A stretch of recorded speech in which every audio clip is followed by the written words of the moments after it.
Ladies and gentlemen, another Facebook Live today on this lovely Wednesday. Wednesday, isn't it? Yes. Happy Valentine's Day.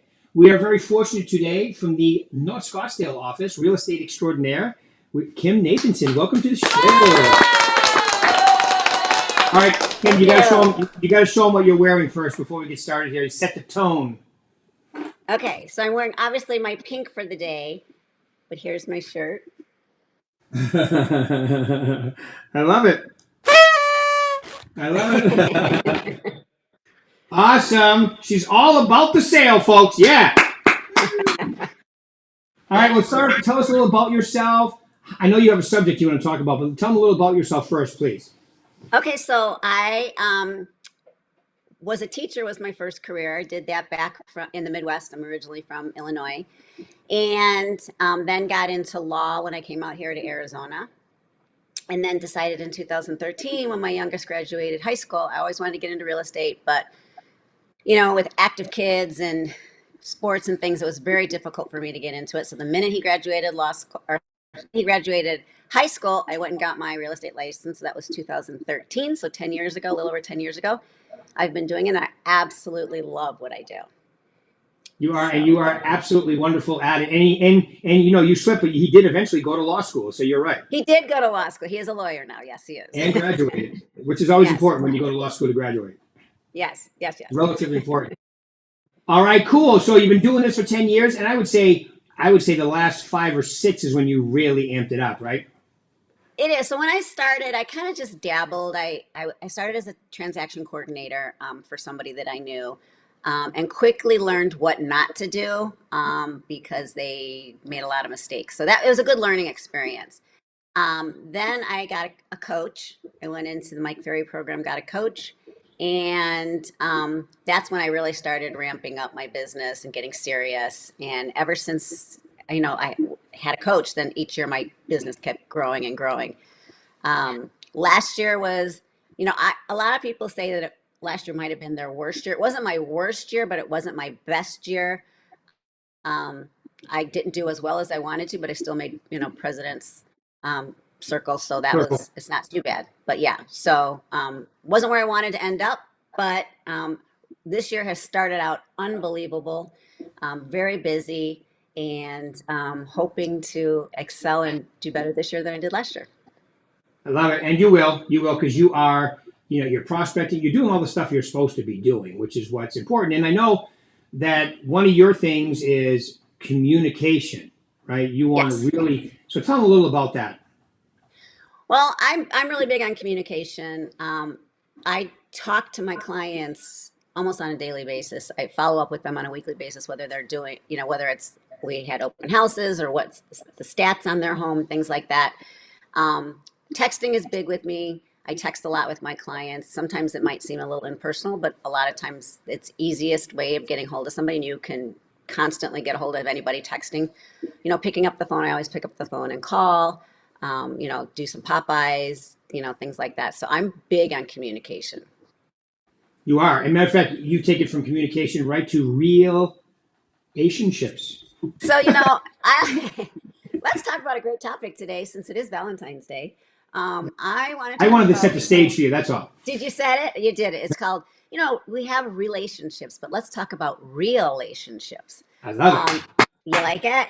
So I always think that, you have to cultivate relationships and build relationships in your business and in life. I always think about when you meet, a prospective client, it's kind of like dating. So you have to set the stage.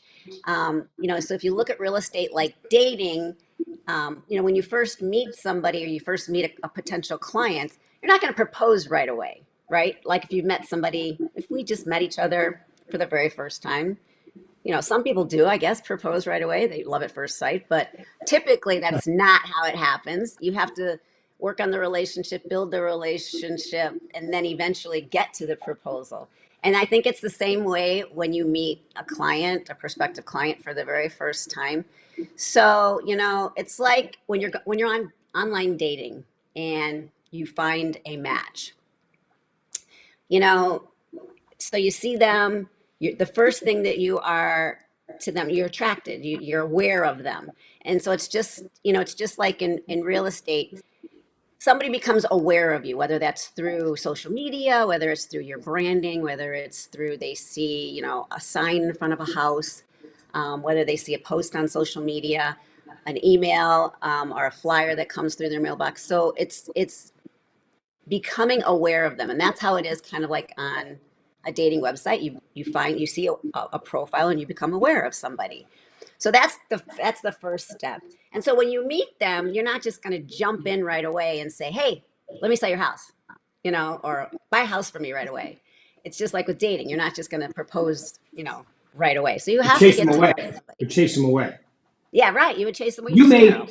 you may think to yourself, you know what? I think I might marry this person, but you're not going to say it out loud and scare them. Right, right. And it's just like that. You want to, of course, you're thinking right away, yes, I'd like to sell this person's house, or I'd like to find a home for this buyer. But, you're not going to do it right. First, you have to get to know them. You may not be a right fit. You may not be a good fit. And I've had people where I've met and I've decided, you know what? I don't think we're a good fit. I don't think I can help you, find the home that you want, or sell the home that, your home the way you want it sold. So it doesn't always work out. Just like in relationships, it doesn't always work out. Yeah, and much like real estate dating, you see a picture of the person and then you meet him and you go, "What the heck happened?" That doesn't match. What happened? Yeah, So you I know would my say joke. the first, yeah, I would say the first step in, when you're meeting somebody, it's called the glance. You know, when you make eye contact with somebody, sorry, I got my dogs here It's today. also Valentine's Day for dogs. It's Valentine's Day for dogs. So yeah, so I have a house full of dogs right now. But so it's called the glance, so it's the first glimpse. So, like I said, you might stare across them, across the room, and you're making eye contact, and so it's the glance, that's what I said before, your brand, social media, whether they see your sign or something like that. So that's the first step. Hmm. And then the second step is going to be the gaze. Ooh. The gaze, so you get the glance first, you kind of look at each The other, then you gaze. look away. Not the glaze, Oh, I was thinking of donuts. Sorry. the gaze, the Oh, gaze. And obviously that's when they show interest in you. right. There's a little interest, they're learning more about you, they're looking you up online, they're Googling you, you start connecting and you're engaging with them, whether it's, via text or phone number, or, you know, things like that. So you got the glance, which is, then you get the gaze. I love it. All right. The Okay. And the glance next to the step, gaze. the next step is the digits, right? So, you got the glance, then you got the gaze. Now you're getting the digits. Now, what's that? So, That's when you qualify them to make sure you want to date them. so that's when you're starting to really build rapport. Right. They, you get their email. You get them to subscribe to your channel. You get them to follow you and like you on Facebook. Um, so now you're getting, you might get their phone number. You're starting to communicate with them a little bit more. So it's just like in dating, after you get after you had the glance and you're gazing, now you're getting the digits, and now you're starting to communicate and you're getting to know them a little bit better. Okay. So then the next step is, then you're going to start dating and going steady. Okay. So Then you you've had propose. No, conversation. no, not What? yet. You've had conversations with them. So obviously you've been talking to them. You've learned a little bit about them. You've asked questions. They're asking questions about you. You, and you're building trust. You're starting to like them a lot. Because of course relationships are all about, knowing, like, and trusting somebody. So you're starting to build that trust. This might be a step where you get a contract signed with them for the listing agreement, or you get a buyer broker agreement signed with them. So now you're committing to each other. You're going steady. You're committing to one another. Okay. You're not out there still playing the field. So you're committed Dating to them. people, right? You have one agent, or I mean, one, yes, significant Then the other. next step is, okay, so after you're committed to them, you're listing their home, you're helping them buy their new home. It's pretty serious now, right? Mm. So next, you're going to go ring shopping. Okay. Wow. So now you're going to go ring shopping. You're excited about the future. You're really serious about selling their home and maybe helping them purchase a new home, or you have a buyer that you're getting them into, helping them find their new home. So this is a serious relationship now. You're fully committed. You're going ring shopping. You're going on home tours. You're working hard to sell their house. So it's pretty serious. It's a serious relationship right now. I love it. So after ring shopping comes marriage. Then you make it official. Then you really make it official. So now you're really well into the relationship. And it could be you sold their house and now they're starting to refer you to other people, or you help them purchase their house and now you're their forever agent and you're helping them with vendors and contractors and things like that. And they're referring you to other people. So those are the steps of cultivating relationships that I thought about for today, which is perfect Valentine's Day. So you have the glance. Okay, you're looking at each other. Then you got the gaze. The gaze. Then you get the digits. Then How much do you make? No, I'm sorry. That's phone numbers. Then you're going steady. Then you go ring shopping, and then there's marriage. So it is like a real estate transaction. it is. I love it. I love it too. So, and I love that you said buyer broker agreement or listing agreement, because we're all going to start using those too. So that's important. right, exactly. So, cultivating relationships to me is, in addition to communication, is something that I've really implemented into my business. Like I said, relationships expire, friendships expire, relationships expire, marriages expire. At times they don't always work out, but so that's why you have to continuously cultivate relationships and work on a relationship. If you sell a house to to a client and you just disappear, that relationship's going to be dead. They're not going to just remember you and start referring you people. You have to keep building. You have to build a relationship in the beginning, and it's a continuous cultivating of the relationship long after the transaction has ended. So true. And like you said, forever, if you're going to be their forever agent, all of what you just said is critically important. And then they start sending you all their friends and family and so forth. And, and that's how you make yourself a really successful business and do the right thing for them. Right. Exactly. Cool. I love it. So let's just say, so I'm going to ask you about your top 3 things. So let's say, would you say number 1 is building relationships? I would say number 1 is definitely cultivating relationships. Yes. Okay. Building relationships, cultivating relationships, sowing the seeds. You have to work on it constantly. Yes. And sometimes, like I said, the relationships don't always work out. And so sometimes you have to say, you know what, we're just not a good fit. And it's okay. It's okay not to be a good fit.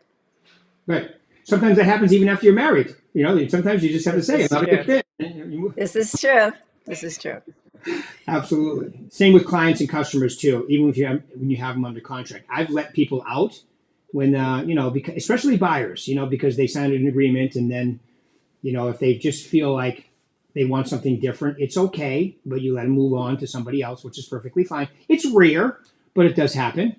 It does. Okay, so building relationships would be number 1, and in working with you for as long as I have, I know that you are dynamite at that. So what would be number 2?